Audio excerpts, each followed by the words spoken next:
Dolly Thomas. നിറയെ കാക്കപ്പൂവുകൾ നീലനിറം ചാർത്തിയ പൂക്കൈതകൾ വളർന്നു നിൽക്കുന്ന തൊടിയിലെ ആ സ്മൃതി കുടീരത്തിന് മുന്നിൽ വയലറ്റ് പൂക്കൾ പ്രിന്റ് ചെയ്ത പിങ്ക് സാരിയുടെ തുമ്പ് തെരിപ്പിടിച്ചുകൊണ്ട് ലക്ഷ്മി സ്വരൂപ നിന്നു. കാതിൽ ചിത്രാഞ്ജലിയുടെ നിശ്വാസം കേട്ടെന്ന പോലെ ഞെട്ടിത്തിരിഞ്ഞു നോക്കുമ്പോൾ അവൾ എന്നും വന്നിരിക്കാറുള്ള ആ അരുവിയിലെ മിനുസമാർന്ന കല്ലാണ് കണ്ണിൽപ്പെട്ടത്. അതിൽ നിറയെ വെളുത്ത വരകൾ പോലെ കൊറ്റുകളുടെ കാഷ്ടം നിറഞ്ഞിരിക്കുന്നു.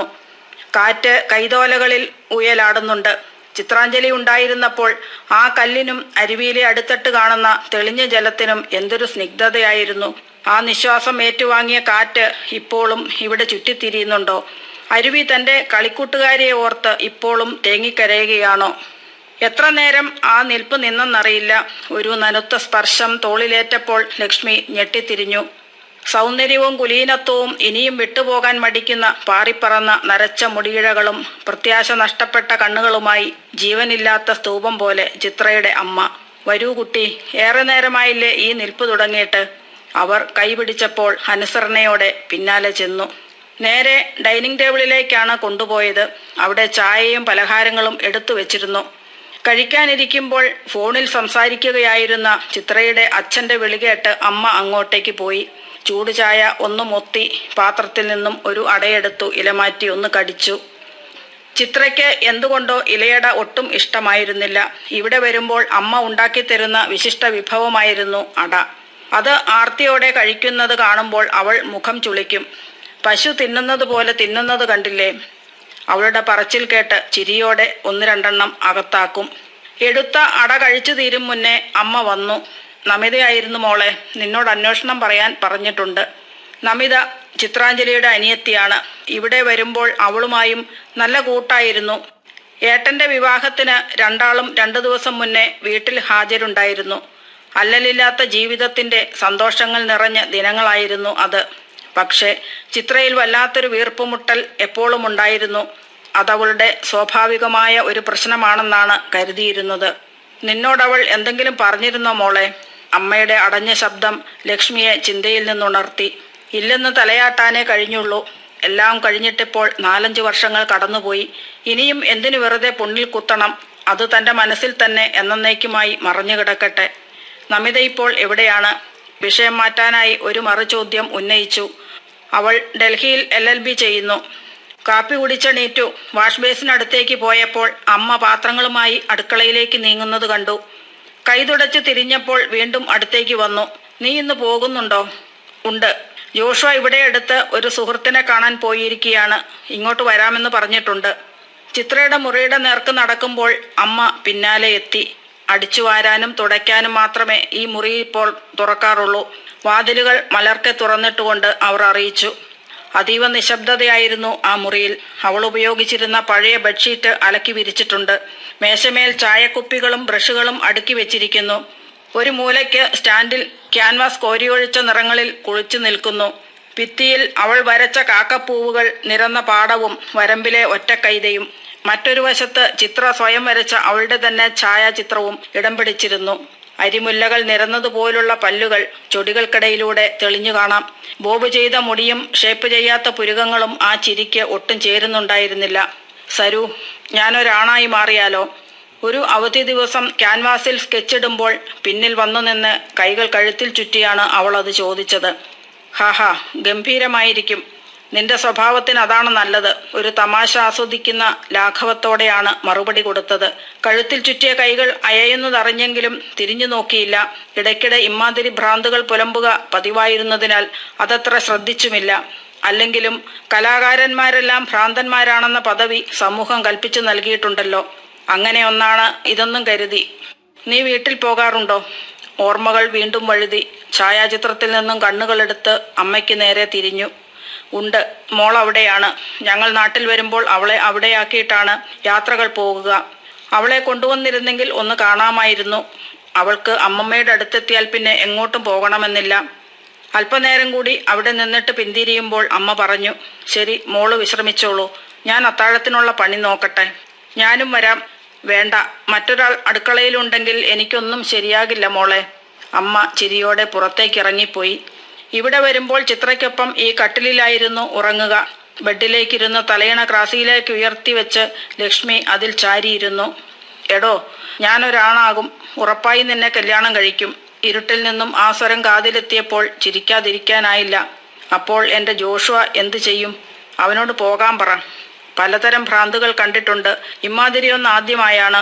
ആ മഹേഷ് നിന്റെ പിന്നാലെ നടക്കുന്നുണ്ടല്ലോ, അവൻ എന്താണൊരു കുറവ്? ആ അഴകുഴമ്പനെ ആർക്കു വേണം? പുച്ഛമായിരുന്നു ചിത്രയുടെ സ്വരത്തിൽ മുഴച്ചു നിന്നത്. പിന്നെ അവൾ നിശബ്ദയാകും. ഒരിക്കൽ ജോഷുവയ്ക്കൊപ്പം പുറത്തുപോയി വരുമ്പോൾ വെറുതെ പേപ്പറുകളിൽ കുത്തി വരയ്ക്കുകയായിരുന്നു ചിത്ര. ആളിവിടെയൊന്നുമല്ലെന്ന് തോന്നി. ചിത്ര തോളിൽ തട്ടി വിളിച്ചു. തൻ്റെ സാന്നിധ്യം മനസ്സിലായിരുന്നതുപോലെ തിരിഞ്ഞു നോക്കാതെ പറഞ്ഞു, സരു, ഞാനൊരു കാര്യം പറയട്ടെ. എനിക്ക് നീ അത് പറയാതെ വയ്യ. എൻ്റെ ജീവിതം നശിച്ചു പോകുകയാണ്. എന്താടാ പറയ്. അവളുടെ കൈ പിടിച്ചുകൊണ്ട് അരികിലിരുന്നു. ഞാനൊരു പെണ്ണല്ല. ഏതോ ഗുഹയിൽ നിന്നുള്ള അശരീരി പോലെയായിരുന്നു ആ വെളിപ്പെടുത്തൽ കാതിലെത്തിയത്. സത്യമാണ് സരു, ഞാനിത് തിരിച്ചറിയാൻ തുടങ്ങിയത് ഇന്നോ ഇന്നലെയോ അല്ല. എൻ്റെ അച്ഛനെയും അമ്മയെയും വിഷമിപ്പിക്കാതെ വേഷം കെട്ടുകയായിരുന്നു ഇതുവരെയും. എൻ്റെ ഉള്ളിൽ ഒരാണിൻ്റെ സ്വത്വം ഉറങ്ങിക്കിടക്കുന്നുണ്ടായിരുന്നു. അവൻ ഉണർന്നു. ഇപ്പോൾ എനിക്ക് സ്വൈര്യം തരുന്നില്ല. ഇനിയത് മൂടി വയ്ക്കാൻ എനിക്കാവില്ല സരു. അത് ഉൾക്കൊള്ളാനാവാതെ സ്തംഭിച്ചിരിക്കുമ്പോൾ ചിത്ര തുടർന്നു. വല്ലാതെ വീർപ്പുമുട്ടുന്നു സരു. എനിക്കൊരാണിനെയും പ്രണയിക്കാനാവില്ല. കൗമാരപ്രായം മുതൽ പെൺകുട്ടികളോടാണ് എനിക്ക് അടുപ്പം തോന്നിയിട്ടുള്ളത്. അപ്പോൾ അതൊന്നും ഞാനത്ര കാര്യമാക്കിയില്ല. ഞാൻ എന്താണ് ചെയ്യേണ്ടത്? സ്ത്രീവേഷം കെട്ടി ജീവിക്കാൻ ഇനി എനിക്ക് വയ്യ. അതിദയനീയമായിരുന്നു ആ പറച്ചിൽ. ഫൈൻ ആർട്സിന് ചേർന്നപ്പോൾ മുതൽ ഹോസ്റ്റൽ മുറിയിലും ഒന്നിച്ചായിരുന്നതുകൊണ്ട് ചിത്രയുമായുള്ള സൗഹൃദം ദൃഢമായിരുന്നു. പരസ്പര വിശ്വാസം മനസ്സുകളെയും കൂടുതൽ അടുപ്പിച്ചു. ആ ഒരു ധൈര്യത്തിലാണ് അവൾ മനസ്സ് തുറക്കുന്നത്. എന്ത് മാർഗനിർദ്ദേശമാണ് നൽകേണ്ടത്? ഇത്രകാലവും ഒന്നിച്ചു നടന്നിട്ട് പെട്ടെന്നൊരകലം മനസ്സിനെ ബാധിച്ചതുപോലെ. എണീറ്റ് മാറിയപ്പോൾ അവൾ ചോദിച്ചു, നിനക്കെന്നെ ഭയമായോ? എന്താണ് പറയേണ്ടതെന്നറിയാതെ കുഴങ്ങി. എനിക്കറിയാം സരു, ആരായാലും ഭയന്നു പോകും. ഈ ദ്വന്ദ്വ വ്യക്തിത്വങ്ങൾ തമ്മിലുള്ള സംഘർഷം അതിൻ്റെ ഉച്ചസ്ഥായിയിൽ ആയിരിക്കുന്നു. ഒന്നുകിൽ ഞാനാണാകും, ഇല്ലെങ്കിൽ. അത് പൂരിപ്പിക്കാതെ കട്ടിലിൽ ഇരുവശത്തും കൈകളൂന്നി അവൾ അങ്ങോട്ടുമിങ്ങോട്ടും മുഖം ചലിപ്പിച്ചു കൊണ്ടിരുന്നു. അതുവരെ കാണാത്ത ഒരു മുഖഭാവമായിരുന്നു അപ്പോൾ ചിത്രയ്ക്ക്. ഏയ്, നീ വെറുതെ അതുമിതും പുലമ്പല്ലേ. നമുക്കൊരു സൈക്കോളജിസ്റ്റിനെ കാണാം. ഇതൊക്കെ നിന്റെ വെറും തോന്നലാണെങ്കിലോ? അതായിരുന്നു അപ്പോൾ പറയാൻ തോന്നിയത്. എന്നിട്ടോ? നമുക്ക് നോക്കാം. മെല്ലെ ആ തോളത്ത് തട്ടി. തോന്നലാണെന്നാണ് ഞാനും ആദ്യമൊക്കെ കരുതിയത്. ഈ സ്ത്രീ ശരീരം ഞാൻ വെറുക്കാൻ തുടങ്ങിയിരിക്കുന്നു സരു. അന്ന് രാത്രി ഉറക്കം വരാതെ കിടക്കുമ്പോൾ ആദ്യമായി ഒരു അരക്ഷിതാവസ്ഥ തോന്നി. ജീൻസും ടീഷർട്ടുകളുമായിരുന്നു ചിത്രയുടെ ഇഷ്ടവേഷം. നീളൻ മുടി ബോബ് ചെയ്തത് കഴുകിയുണക്കാനുള്ള ബുദ്ധിമുട്ടെന്നാണ് വീട്ടിൽ പറഞ്ഞത്. വസ്ത്രം ധരിക്കുക എന്നത് ഓരോരുത്തരുടെയും ഇഷ്ടമാണല്ലോ. അതിനാൽ ജീൻസ് ഇടുന്നതിൽ അസ്വാഭാവികതയൊന്നും ആർക്കും തോന്നിയുമില്ല. വീട്ടിൽ പോകുമ്പോൾ മാത്രം നീളമുള്ള പാവാടയും ചുരിദാറോ ധരിച്ചു. അപ്പോൾ ആൾ ആകെ അസ്വസ്ഥയായിരുന്നു. തന്നെ സാരിയിൽ കാണാനാണ് ഏറെ ഇഷ്ടമെന്ന് ഇടയ്ക്കിടെ പറയും. കോളേജിലെ അവസാന വർഷത്തെ പിറന്നാളിന് ചിത്ര വാങ്ങിത്തന്നതാണ് പിങ്കിൽ വയലറ്റ് പൂക്കളുള്ള ഈ സാരി. അത് വീട്ടിലെ അലമാരയിൽ ഭദ്രമായുണ്ടായിരുന്നു. പൊതുവെ സാരി ധരിക്കാൻ മടിയാണ്. ഇങ്ങോട്ട് വരുമ്പോൾ ഇത് മതിയെന്ന് തീരുമാനിച്ചു. നീ ആരാടി, എൻ്റെ കാമുകനോ? പാക്കറ്റ് പൊട്ടിച്ച് സാരി പുറത്തെടുക്കുമ്പോൾ ചോദിച്ചു. ആകണമെന്ന് ആഗ്രഹമുണ്ട്. ആ ജോഷുവ എന്നെ കടത്തി വെട്ടിയില്ലേ? അതും തമാശ മാത്രമായി അന്ന് തള്ളിക്കളഞ്ഞു.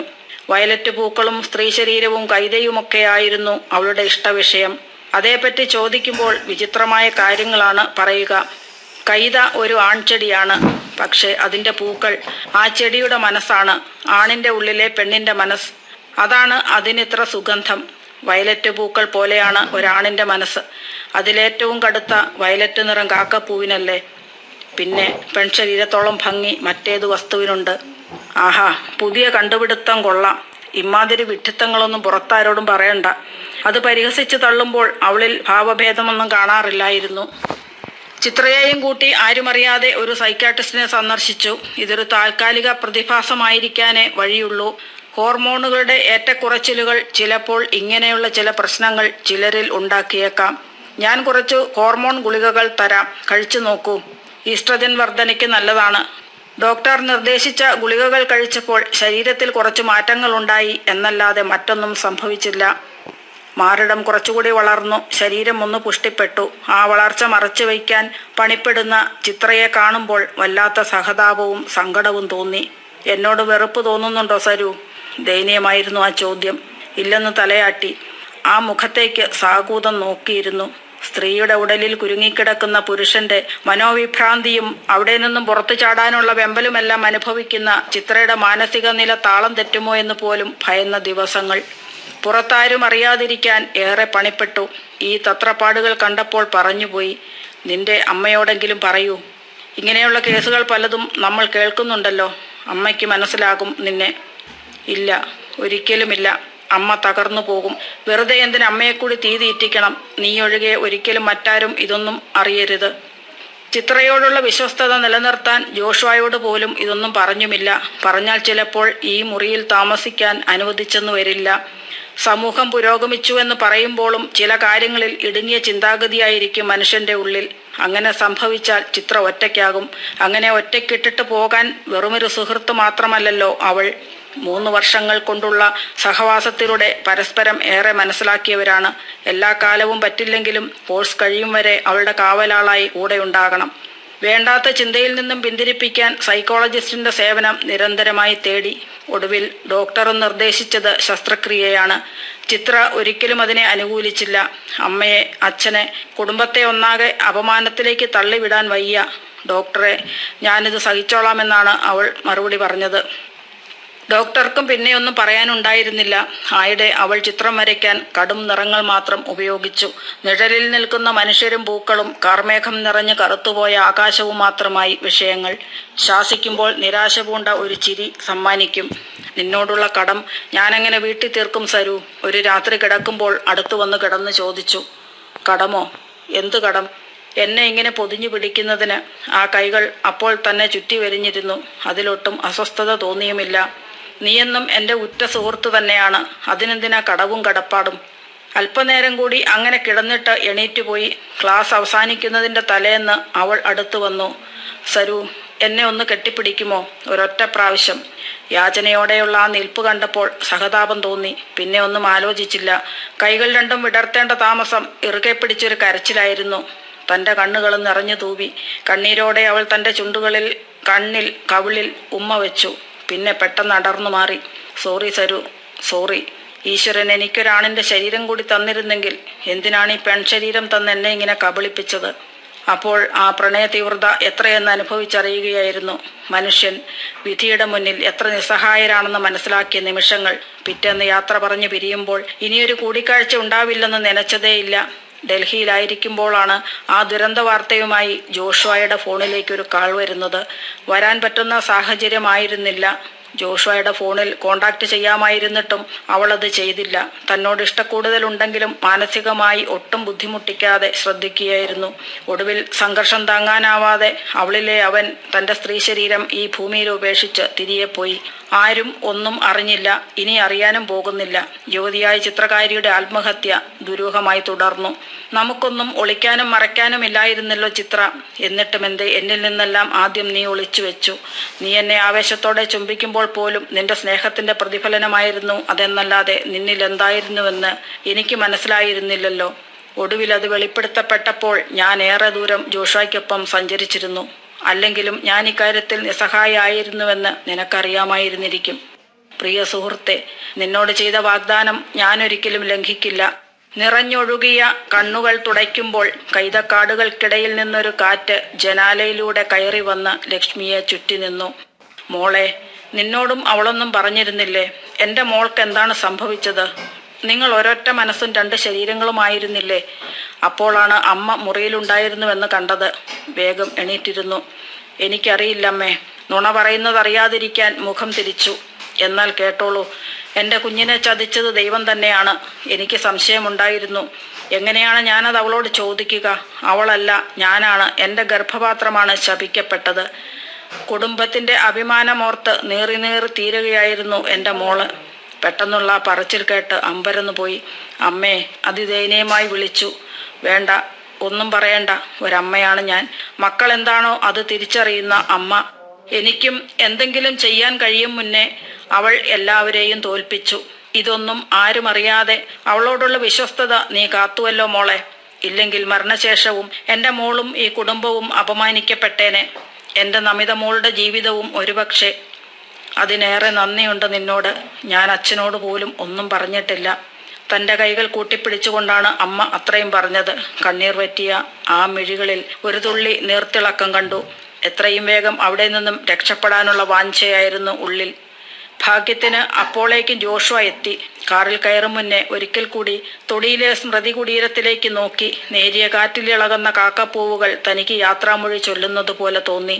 ആ പൂവുകൾക്കപ്പോൾ മഷിയെഴുതാത്ത ചിത്രയുടെ കണ്ണിലെ കൃഷ്ണമണികളുടെ നിറമായിരുന്നു.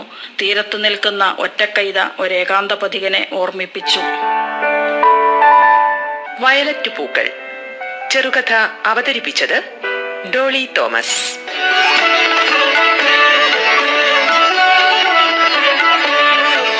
ഇതോടെ ഇന്നത്തെ അങ്കണം പരിപാടി സമാപിക്കുന്നു.